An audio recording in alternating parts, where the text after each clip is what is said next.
present. Present. Thank you, present. Virgin present. Wally Bayola present. Kuya Jose present. Eto mabigat eh. Alan K present. Maine Mendoza present. And Elsa Campo present. Yes, sa'yo.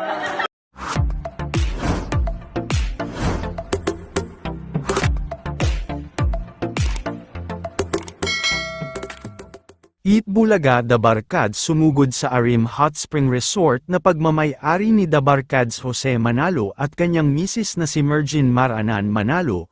Mula sa official Facebook page ng TVJ ay makikita nga natin ang iilang larawan at videos mula sa naging pagbisita at pagsugod ng mga Dabarkad sa resort ni Jose Manalo nito lamang gabi ng Lunes, July 13. Sa mga larawan at bidyong na ibahagi ay makikita na magkakasamang bumiyahe ang mga Dabarkads papuntang resort kung saan ay si Alan K pa ang kanilang naging driver. Iilan naman sa present sa pagsugod sa resort ni Jose Manalo sina Maine Mendoza, Miles Ocampo, Riza May Dizon, at si Wally Bayola na makikita naman na nakakalakad na muli matapos ang naging aksidente nito.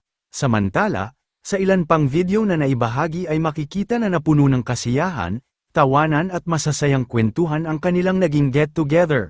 Mapapanood din sa video na talagang napakabait ng mag-asawang Jose Manalo at Mergin Manalo na talagang naghanda pa ng masasarap na pagkain sa pagdating ng mga Dabarkads. Marami ding netizens ang natuwa sa sugod resort ng mga Dabarkads dahil muli nilang nakita si Wally Bayola na nakabonding muli ang mga Dabarkads.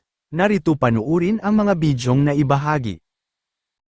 Rise of me, present. Present. Thank you, present. Virgin present. Wally Bayola present. Kuya Jose present. Eto mabigat eh. Alan K present. Maine Mendoza present. And Elsa Campo present. Yes, sa'yo. Welcome to Arima Resort. Yes. Galing ng driver namin, tagsado na